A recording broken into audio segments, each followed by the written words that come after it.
My best friend proposed to me. I'm confused and mortified. Where can we go from here? Frankly, I'm still in shock that this happened, so this might be all over the place. Bear with me. All fake names, etc., etc. Jordan and I met in university 2 years ago. We both started at the same time, and because of our ages, we were both considered mature students. So we quickly became firm friends as we shared a dorm, and we joke around together about us being old enough to be considered mature in our early 20s. We weren't on the same course, but given we lived together, we would hang out pretty much all the time whenever we didn't have a lecture. We joined a bunch of societies together, went drinking every weekend together, etc., etc. It was a pretty sweet gig because it meant we were at least never alone. Obviously, we made other friends, both alone and together, but we were always each other's number one at the end of the day. At the moment, we're on spring holidays for Easter. And while we haven't hung out constantly, we decided to make plans to visit each other's hometowns because we're from very starkly different places. Today, we went to mine. Mine is a big city central. This morning we went there and were wandering down the streets, doing some sightseeing because he's never been. There's typically a lot of street sellers here, trying to sell you everything from hot dogs to fluffy Pokemon hats. I decided I wanted to get a caricature done. I've never had one, and I thought it would be funny to get and hang over my bed when we got back for term. I asked Jordan if he wanted to get in, and he refused. No worries, so I sat down to get it done. They don't take very long, 5 out of 10-ish minutes, so I looked straight forward at the artist the entire time. He finished the caricature. I loved it.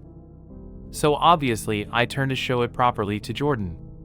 When I turn though, I literally don't even know what to say. He's down on one knee holding up a ring box. I don't even really know what he said, if he did the whole proposal speech thing, because I was so confused, I was barely paying attention. Remember again, this is a super busy tourist city, so this has drawn a mini crowd now, coming over to cheer us on.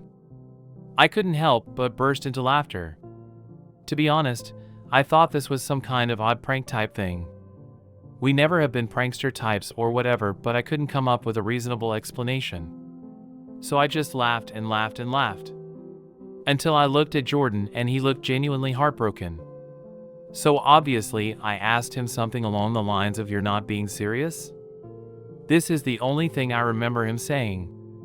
He shut the box, stood up, shrugged and said, "I guess not anymore," and walked off. This left me standing pretty awkwardly in this gathered crowd of people, a lot of who were giving me dirty looks, which made me incredibly uncomfortable. The plan was to meet back up a hotel that we had booked rooms next door to one another. So I figure that's where he's going and head back that way. But he's not there. So I wait, and he still doesn't return. I text him out of concern. This was at 1:15 p.m. It's currently 6:20 p.m. as I'm writing this, just asking if he's okay. He responds with a long message back, which I would post, because it's an odd read, but I won't out of respect for his privacy, in which he basically accuses me of leading him on, asking why I didn't break up with him sooner, saying I had publicly humiliated him and that he thought I loved him the same way and that he felt our relationship was strong enough to consider taking the next step.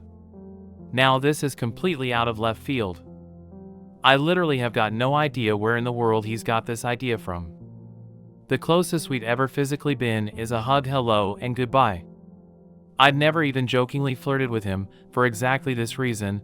I've had too many friendships collapse because they can't tell the difference between serious, interesting, and joking banter in friendships, so I've been extra careful to not. We'd never kissed, never been on a date, never had sex. I do not find him physically attractive, and I wouldn't want to be in a relationship with him. I don't understand where on earth he's got this idea that we are. This isn't something he's ever brought up before this, and I'm genuinely bewildered. He hasn't returned to the hotel yet. I periodically knock to check, and I've been listening out for him walking up the hallway or anything. Nothing. I haven't responded to his long paragraph because honestly, I don't know how to. I'm just so stunned and taken aback that I genuinely have no idea where to go from here or what to do. I haven't told anyone I know in person yet, mostly because I don't want to bring this up to people who know Jordan. So here I am turning to strangers on Reddit instead. What in the world do I do? Loudly crying face.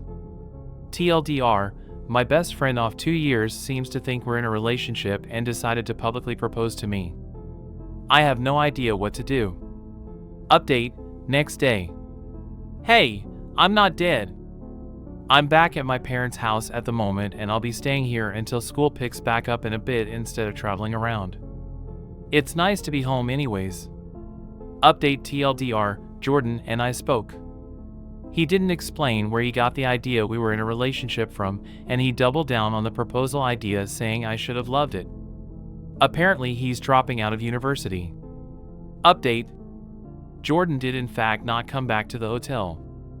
I stayed up until 1 a.m. before falling asleep and he didn't return. When I woke up the next day, the hotel staff let me know he had checked himself out at about 6 a.m. I did end up responding to his big long text.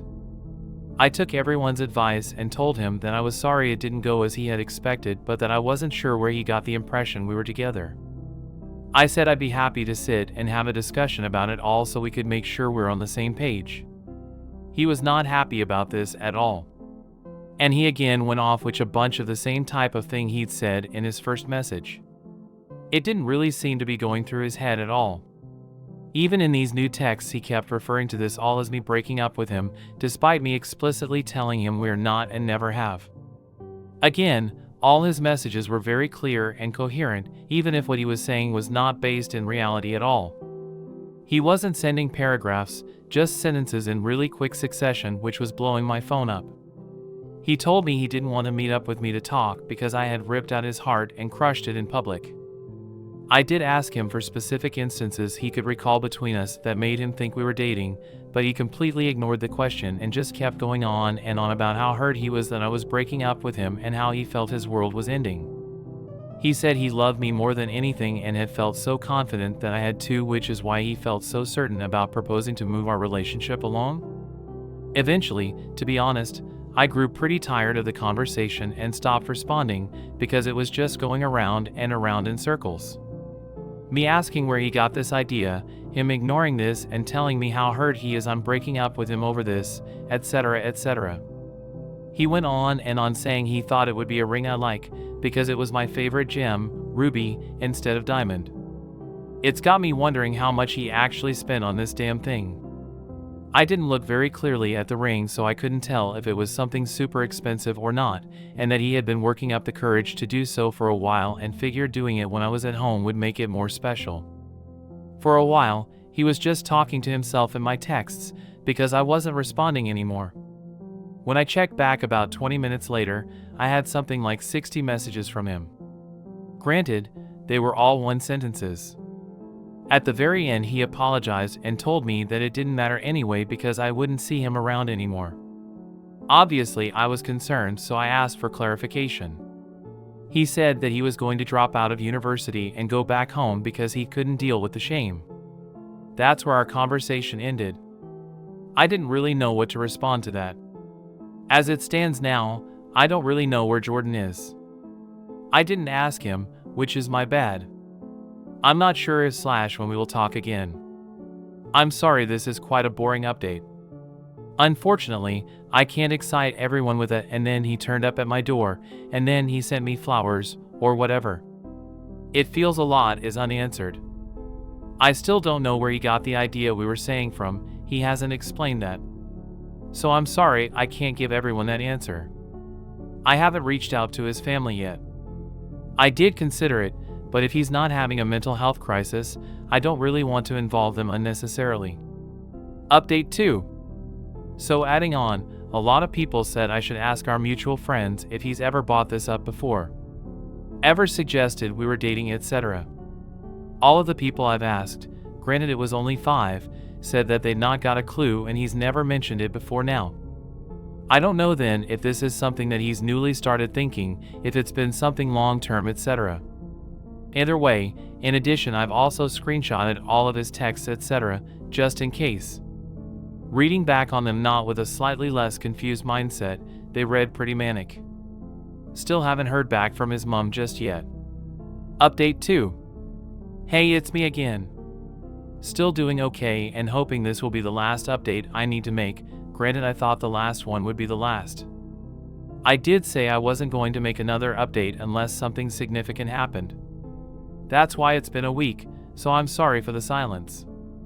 Following my update post, Jordan's mom did message me back on Facebook that same day. We had a chat for a little while. She's a really nice lady, smiling face with smiling eyes. She agreed though that this was incredibly out of character for Jordan, and in fact, she mentioned a few other things that she had noticed as being off about him in the last few weeks. Nothing crazy, just things here and there she'd never known him to do or say.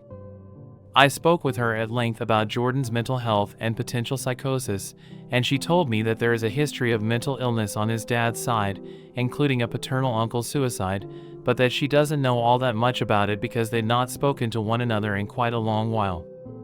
Our conversation lasted about an hour. I showed her Jordan's texts, etc., and she agreed that they sounded quite manic, regardless of how coherent they were.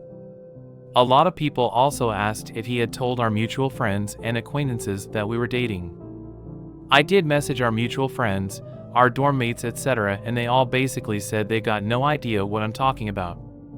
So it seems he's just been sort of having these thoughts by himself without expressing them. I don't know how to get in contact with his close friends that we don't share, so I can't really ask them. Anyway, for a few days, that was it. Until yesterday evening anyway, which is where the big and positive, depending on how you see it, update comes. I got word from Jordan's mom that he had been detained under Section 136 by the police. For anyone not from the UK or who, like me, doesn't know what that is, from what I can tell it basically means he was suffering from an obvious mental health disorder in public, with their behavior concerning enough that they're a danger to themselves or to others, and police think they need immediate and urgent care. What I know from here is pretty minimal. I'm not sure where he was taken to, but his mom said that he would be there for the day while they perform a mental health assessment, so I assume that's what they're doing today.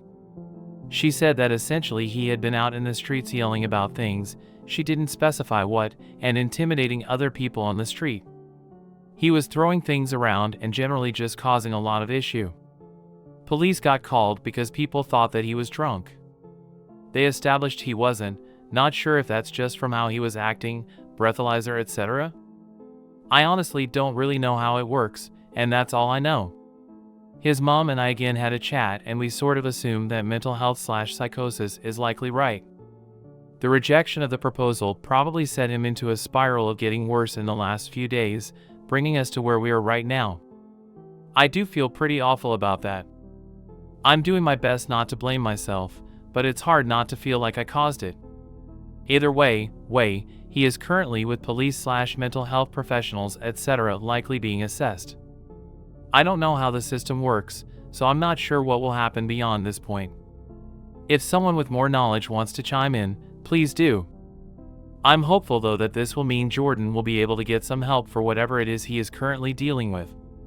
My hope is therefore I won't need to update again, and this can end here. I have yet to speak to the university about the situation just yet. Not really sure how to / if I should approach that, so I'm leaving it be for now. This has been a whole lot of emotions, and I really appreciate the help of everyone on my last 2 posts. Again, I won't update again now unless something major happens, but I highly doubt I will learn much more. If he gets diagnosed with anything, I'll see if I can find out what from his mom, and I'll add it as a small update to this post, though some form of psychosis is definitely looking most likely. I don't want to bother her while they're struggling with this though, so we will see. Thanks again everyone, and thanks for following along. It's been really reassuring to have this support and people with way more understanding than I have to help me. My husband asked for an open relationship, and now people think I'm cheating on him. Longtime listener of the podcast, and lurker of this sub. Change names and ages in case someone IRL sees this. So I, 27F, and my husband John, 28M, have been together for 7 years, and married too. John works out of town a lot, usually 2 to 3 months at a time, while I stay with our pets and am working on my nursing degree. A few months ago John asked to open the relationship since he was sexually unsatisfied while he was out of town. We laid down some ground rules and eventually he got a girlfriend who lives in one of the cities he works, and I sometimes have hookups or one-night stands. Well, recently his sister Lizzie called me crying and asked how I could cheat on John. I just kind of laughed and asked if she was serious, and she said that she heard from a friend I was at a club with another man. Lizzie told me I had a week to tell John or she would, and hung up before I could explain everything. John was out of town for that week, so I didn't have much time to talk to him, but when he came back he was exhausted from his work and didn't want to talk much. The next day I woke up with tons of texts and missed calls, mostly from Lizzie and some mutual friends, calling me a cheating SLT and saying I didn't deserve John. I woke him up and showed him the texts, and he said, "Well, aren't you basically cheating? They're right that you're sleeping around and left for the day." I tried to text Lizzie, but she kept telling me to stop making excuses and lying. Our mutual friends don't think John would want an open relationship and won't believe that he has a girlfriend. I've told John it's been hurting me and that we should consider closing our relationship, and in telling his friends and sister the situation, but he says he can't just cut out his girlfriend. He also said he can't say we have an open relationship because then people might judge or see him differently, but that's exactly what's happening to me. I just feel lost, and like everyone is attacking me, and no one will help. I stopped seeing my flings and FWB after explaining the situation, but John keeps seeing and messaging his girlfriend. Most of his texts are him complaining about how I won't just own up to cheating, but I didn't even want an open relationship to start, he did. Update, 4 days later. So I met up with my husband's girlfriend, and she was upset about what happened. Apparently he never told her that our hometown was calling me a cheater, or that I wanted to close our marriage. She came with me and met up with his sister and explained, and she was shocked and disgusted by my husband. The three of us confronted my husband, and he wouldn't listen and said it was still my fault. I told him I wanted a divorce, and after he tried to convince me to stay and I refused, he agreed. I'm staying with his, now ex-girlfriend right now, who feels horrible about what happened and is actually an incredibly kind and supportive person. I'll finishing my degree online before I move as far away from him as possible. I know it's not a super exciting or long update, and I doubt I'll make another, but I thought I should say what happened anyways. Thank you all for the support and advice. ETA, please don't ask me and my ex's GF to date. She is 20, and I feel uncomfortable dating with that age gap. Not to mention we're both straight women. Thank you.